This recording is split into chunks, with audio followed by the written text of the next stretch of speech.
ত্রিপুরায় পুনরায় নিয়োগের দাবিতে আন্দোলনে নামলেন স্কুল কম্পিউটার শিক্ষকরা। অল ত্রিপুরা স্কুল কম্পিউটার শিক্ষক সংঘের উদ্যোগে এবং ত্রিপুরা ঠেকা মজদুর সংঘের সহযোগিতায় সোমবার আগরতলা সার্কিট হাউস সংলগ্ন গান্ধী মূর্তির পাদদেশে এক বৃহৎ মানববন্ধন কর্মসূচির আয়োজন করা হয়।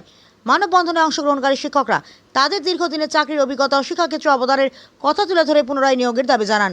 আন্দোলনকারীদের অভিযোগ, দীর্ঘ সময় ধরে বিদ্যালয়গুলিতে কম্পিউটার শিক্ষা প্রদানের পর তারা কর্মসংস্থান থেকে বঞ্চিত রয়েছেন। বিক্ষোভ কর্মসূচিতে বক্তারা সরকারের কাছে দ্রুত ইতিবাচক পদক্ষেপ গ্রহণের আহ্বান জানান এবং কম্পিউটার শিক্ষকদের ভবিষ্যৎ সুরক্ষার জন্য স্থায়ী সমাধানের দাবি তোলেন। দাবি পূরণ না হলে আগামী দিনে আরও বৃহত্তর আন্দোলনের ইঙ্গিত দেন শিক্ষক সংগঠনের নেতারা। এই মানববন্ধন কর্মসূচিকে ঘিরে এলাকায় বেশ সাড়া পড়ে এবং বহু শিক্ষক ও সমর্থক এতে অংশগ্রহণ করেন।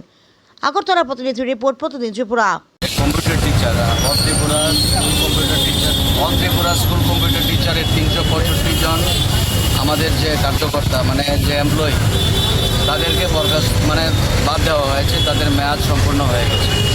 কিন্তু আমরা বারবার সরকারের কাছে গেছি তাদেরকে আবার রিঅ্যাপয়েন্টমেন্ট করার জন্য, কিন্তু রিঅ্যাপয়েন্টমেন্ট হয়নি। বারবার আমাদেরকে সিএমের দপ্তর থেকে ডেট দেওয়া হয়েছে, কিন্তু প্রকৃতপক্ষে কাজ আমাদের কিছু হয়নি।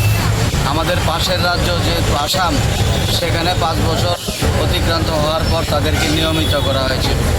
আমাদের দাবি হচ্ছে যে সরকার 2021 সালে এই ত্রিপুরাতে যে কম্পিউটার শিক্ষা ব্যবস্থা চালু করেছেন, আমরা চাইছি যে এটা শিক্ষা ব্যবস্থার মধ্যে একটা ইলেকট্রিক সাবজেক্ট করার জন্য, কম্পালসারি সাবজেক্ট যাতে করা হয়।